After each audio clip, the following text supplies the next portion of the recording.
એંગલથી જોઈએ ભાઈ તો જે થયું એ થયું, પણ આ બની એટલે મને ખબર નહોતી છેલ્લે આગળ શું બનશે. કરતા જાય સૂચતું જાય એમ થયું. હા બરાબર. તો આ ટાઈપનું જ બનવાનું પહેલેથી એનામાં ઓલું હોય કે કેમ? હા નહીં એટલે આમ બધું નિશ્ચિત જ નિશ્ચિત જ. બધું નિશ્ચિત.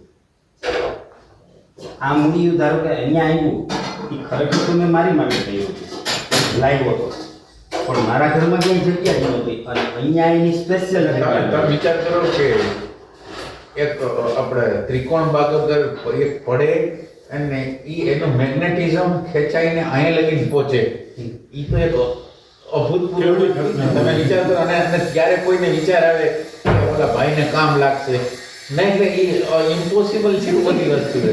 અને આવું મૂળિયું કઈ તમે ગોતવા જાવ તો જ્ઞાન કોઈ દિવસ ન મળે, કારણ કે એ પથ્થર વચ્ચે મૂળ ગયા હોય અને આવડું મોટું આખું થાય જ નહીં બધું.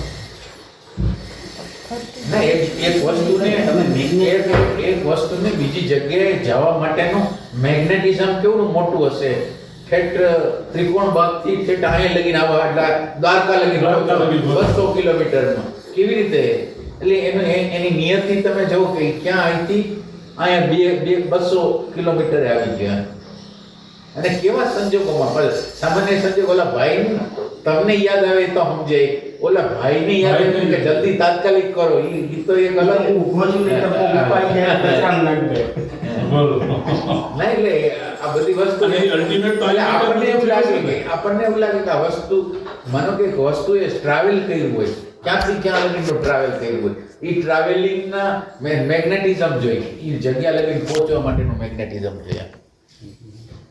એટલે આ મૂળમાં એવું શું મેગ્નેટિઝમ હોય કે ઈ મેગ્નેટિઝમ એટલે એના કાર્યકારણને તો આપણે સમજાય, આ તો બહુ સૂક્ષ્મથી સૂક્ષ્મ હોય આના તો કાર્યકારણ. પણ એમ કે ગમે એ વસ્તુને એક જગ્યાએથી બીજી જગ્યાએ ટ્રાવેલ કરવું હોય તો એક પ્રકારનું મેગ્નેટિઝમ જોઈએ, પહોંચવા માટેની ગતિ જોઈએ ને. ત્યાંથી અહીંયા લગીને આવવા માટેનું મેગ્નેટિઝમ ન હોય તો અહીં ન પહોંચે. પણ ઈ મટીરિયલનું હોય કે કોનું? બધાયનું સામૂહિક, એટલે એક એંગલ નહીં, આમ અનંત એંગલ હોય આપણે. કારણ કે અહીંયા તો રાજસ્થાનની વસ્તુ છે, હા એટલે કહું ક્યાંથી ક્યાંથી ઓલી બેઝિન છે એ મધ્યપ્રદેશની છે, મુરાદાબાદ છે, નાની નાની વસ્તુ ક્યાં ક્યાંથી એવી છે. પછી આ બાંબુ છે એ આસામનો છે. ઓહો. હા એટલે કહું છું ક્યાંથી ભેગું થયું એમ. ના એટલે આપણે આમ આશ્ચર્યથી જોતા નથી ને, એટલે આપણને ખ્યાલ ના આવે. કોઈ પણ વસ્તુને ભેગી થવા માટે એટલું મેગ્નેટિઝમ જોઈએ, ક્યાંથી આવીને અહીંયા પડે એમ.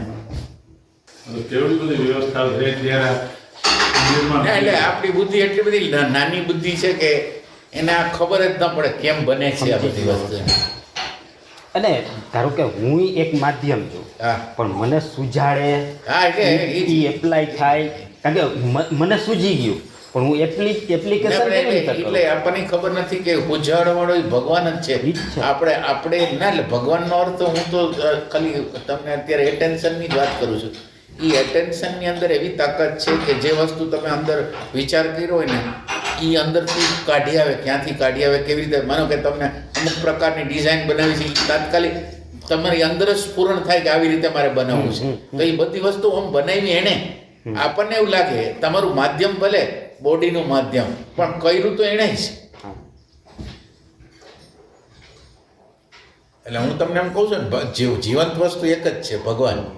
બાકી કોઈ આ દુનિયાને હાડ માંસ ચામડું કે જે કાંઈ તમને દેખા દ્રશ્ય, જેટલી સાયકોલોજીથી માંડીને બધું દ્રશ્ય છે, એ કાંઈ કરી ના શકે. આપણે ભાઈ મટીરિયલના ટ્રાવેલનું કીધું, એવી રીતે માણસ અહીંયાથી ફોરેન જાય, ફોરેનથી. અને મેં હું એક વખત આફ્રિકા ગયો હતો ને, તો ત્યાંના મેં લોકો પાસેથી સાંભળ્યું તો જૂના વર્ષોમાં એ લોકો કંઈક એક જ બંદર હતું, ત્યાંથી ઉતરે આખી રાતમાં જંગલ ઉપર ઝાડ ઉપર બેસી અને એ હાલી અને જાય ક્યાં કમાવા માટે. એટલે આખી રાત જંગલ પસાર કરવામાં રહેવું પડે ઉપર. ઓહો, નકર ઓલા ખાઈ જાય. હા, આવી મુશ્કેલીમાંથી માણસ ઈ ટ્રાવેલ કરીને અહીંયા કમાવે છે.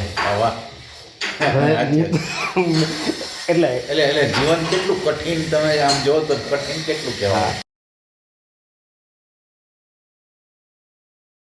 તો એ ટ્રાવેલિંગ કેવી રીતે એને આમ ખેંચતું હોય? ને એટલે એના કર્મના ઋણાનો બંધ જ હોય. એટલે દાખલા તરીકે એટલે તમે વિચાર કરો કે તમારે સાવ નાની વસ્તુ માટે આટલી બધી ને એટલે એક સેન્સથી એના એવા પ્રકારના કર્મો હોય કે જે એને સતત રીતે ટ્રબલ ઊભી કરે.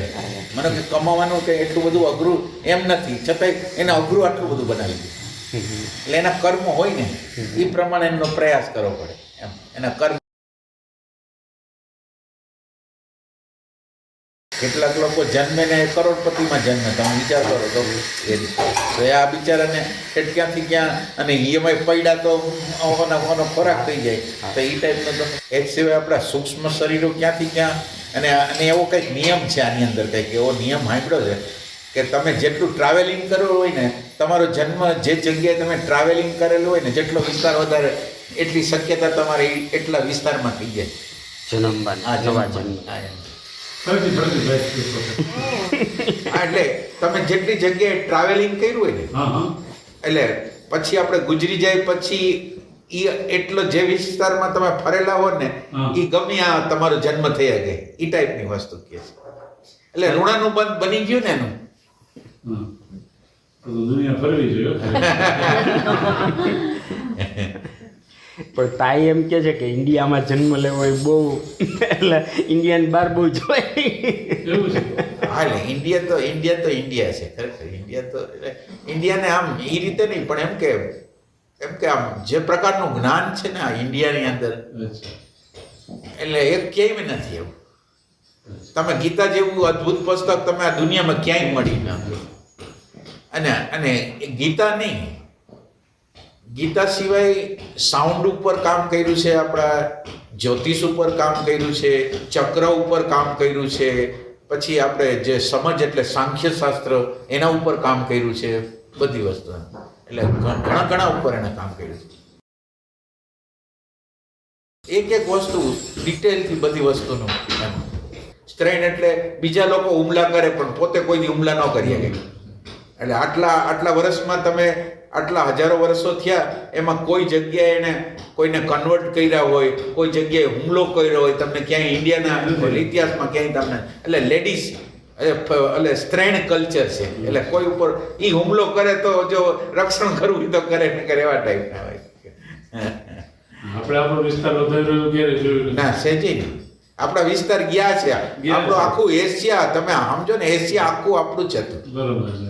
અત્યારે ઓલા અફઘાનિસ્તાનમાંથી કે આ બધી જુદી જુદી મુસ્લિમ કન્ટ્રીની અંદરથી મૂર્તિઓ નીકળે છે. બુદ્ધની મૂર્તિ નીકળે છે, બીજી મૂર્તિઓ દેવદેવીઓની મૂર્તિ નીકળે છે. ભાઈ આપણે કીધું એમ 5 મિનિટ 10 મિનિટ અડધી કલાક દિવસમાં 2 વાર 1 વાર 3 વાર જાઉં છું અંદર. સરસ કંઈ કરવાનું હોય. ના એટલે એક વસ્તુ યાદ રાખવાની કે તમે આ બધું કરો છો એ તમારા નેચર, તમારો સ્વાર્થ, તમારું કપટ, તમારી લુચ્ચાઈ, તમારો ભય કાઢવા માટે.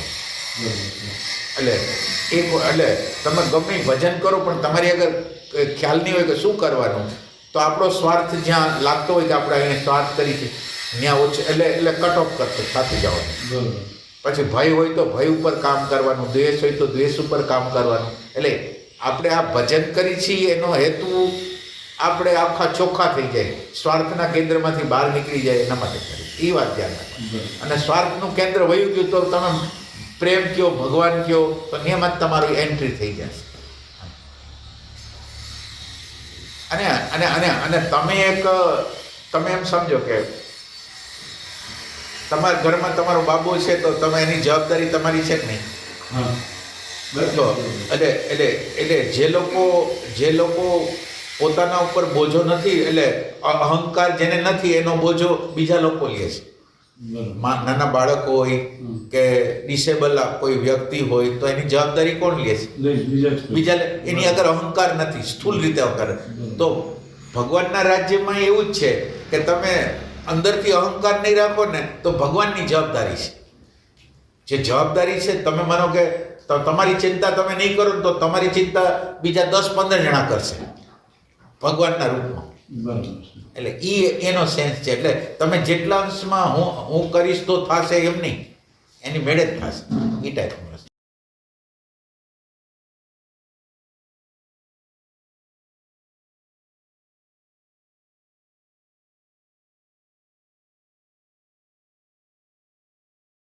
અને મારા જીવનનું જ ઉદાહરણ છે. હું 89ની સાલથી નીકળી ગયો છું ઘરમાં. બરાબર.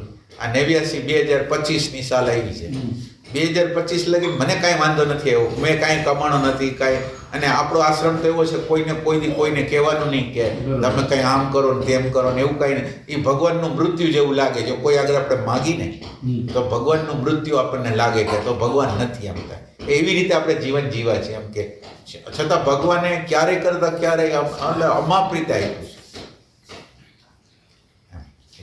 એટલે મારું જીવન જે એનું દ્રષ્ટાંત છે. એટલે લો ન હોય તો મારું તો ન હાલવું જોઈએ.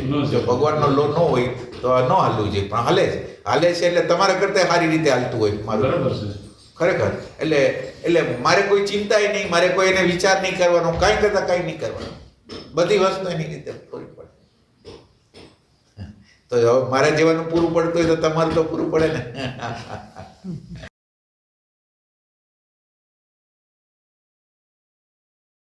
અને તમે આ માનવ જાતને છોડી દો ને બાકી તમે કોઈ પણ યોની લઈ લો, એની જરૂરિયાત પરમાત્મા પૂરી પાડે છે કે નહીં? એ શું કમાવા જાય છે?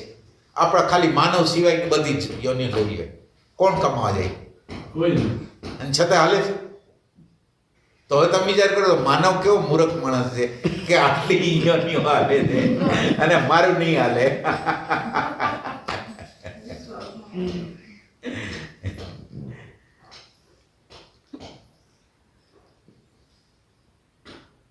કેમ કે કુદરતનો એક કાનૂન છે કે તમારી જરૂરિયાત હોય ને એને કુદરતને પૂરી કરવાની, કામના નહીં, જરૂરિયાત, નીડ.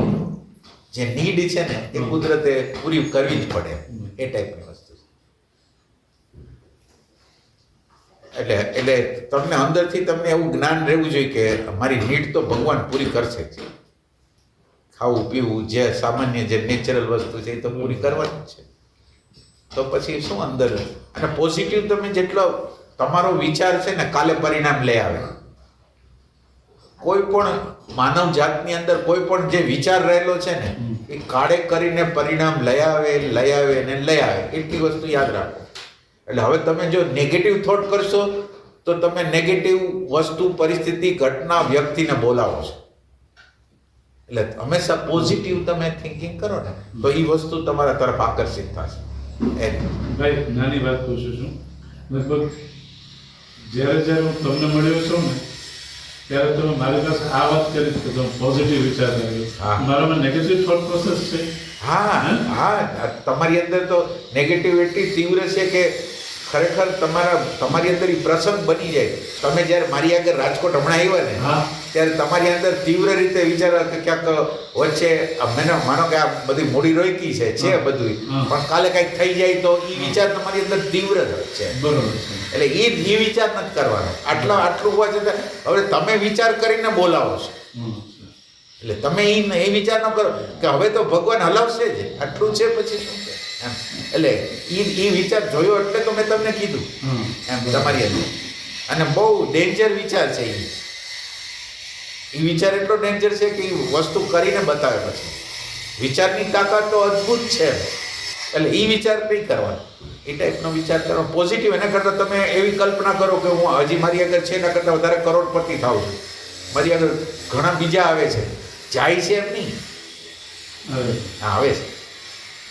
હવે તમે એવો થોટ કરો છો કે તમે જ ખાલી થઈ જાઓ એવો થોટ કરો છો. તમે જ વિચાર કરો તમે તમારા દુશ્મન કેવો, કોણ દુશ્મન છે? અને વિચારની અંદર એવું મેગ્નેટિઝમ છે કે એ બનાવીને જ રહે. વિચારની જેમ તીવ્રતા થતી જાય ને એમ બનીને રહે. સાહેબ, આ જેવો પ્રકારનો એકદમ સ્પેસિફિક વિચાર છે એની સામે આપણે પોઝિટિવ વિચાર ઊભો કરવો હોય તો એક પ્રકારનો આપણે સ્પેસિફિક શું કહેવાય ક્લિયર પિક્ચર ઇમેજિન કરીએ કે સમજો આવા ટાઈપનો ઘર અથવા મલ્ટિપલ ઘર અથવા વોટેવર, તો એવું અને વારે વારે એવું કરીએ તો માઇન્ડ વિઝ્યુલાઇઝેશન એ ટાઈપનું કરી આપણે ખબર છે કોઈ બુકમાં વાંચ્યું હતું કે આ જેટલું તમે ક્લિયર ઇમેજ આપો ને એ માઇન્ડ સુધી પહોંચે ના. એટલે આપણા અચેતનની જે અનકોન્શિયસ માઇન્ડની ભાષા છે ચિત્રની, અને ચિત્રની ભાષાથી તમે એને અંદર નાખી દો ને એટલે એ આપણી સમગ્રતામાં આવી જાય, અને સમગ્રતામાં આવી જાય એટલે તાત્કાલિક પરિણામ આવે. આપણે અત્યારે જે ઈચ્છા હોય છે ને એ આંશિક હોય છે, એટલી તીવ્ર નથી હોતી, સમગ્ર નથી હોતી. જ્યારે અંદરના વિભાગમાં વહી જાય ને ત્યારે સમગ્ર થઈ જાય. એટલે એમ કે તમારે અનકોન્શિયસમાં તમે નાખી દો એનો અર્થ એટલો તમારી સમગ્રતામાં નાખી દો. એટલે બેને કીધું એને પિક્ચર આપી દે તો એ સારી વસ્તુ. હા, ના પિક્ચર દ્વારા ઘટના ઘટી જાય. અચ્છા, તમારે એને એવી રીતે કરવાનું કે ભૂતકાળમાં કે ભવિષ્યકાળમાં નહીં, અત્યારે જ બની રહ્યું છે. તમે જ્યારે વિઝ્યુઅલાઇઝેશન કરો ને ત્યારે તમારે એવો ભાવ રાખવાનો છે કે અત્યારે જ બની રહ્યું છે. અત્યારે જ જે વસ્તુ તમે કલ્પના કરો છો ને એ અત્યારે જ બની રહ્યું છે, એવો ભાવ રાખવાનો વર્તમાન કાળમાં. પછી એ ઇમેજને આપણે વધારે એકદમ ક્રિસ્ટલ ક્લિયર કરી શકીએ ને કે સમજો આ કલરનું આ છે ને ઓલા કલરનું આ, અથવા એની સ્પેસિફિક તો એ વધારે સ્ટ્રોંગ ન કરે ઇમેજને. એટલે એટલું બધું ચીકણું ક્યાં કરવાનું? એટલે એ બરાબર છે. આપણને માનો કે જે વસ્તુ જોઈ છે એને ક્લિયર રીતે માગવી બરાબર છે, પણ પછી હાવ કરતા હાવ બધા નાની વસ્તુમાં એટલું બધું જવાબદાર થાય. એક વસ્તુ આપણે જોઈશે, પૈસા જોઈશે, શું જોઈશે, ઘર જોઈશે, ખાવાનું જોઈશે, શું જોઈશે, બીજું શું જોઈએ, જે જોતું હોય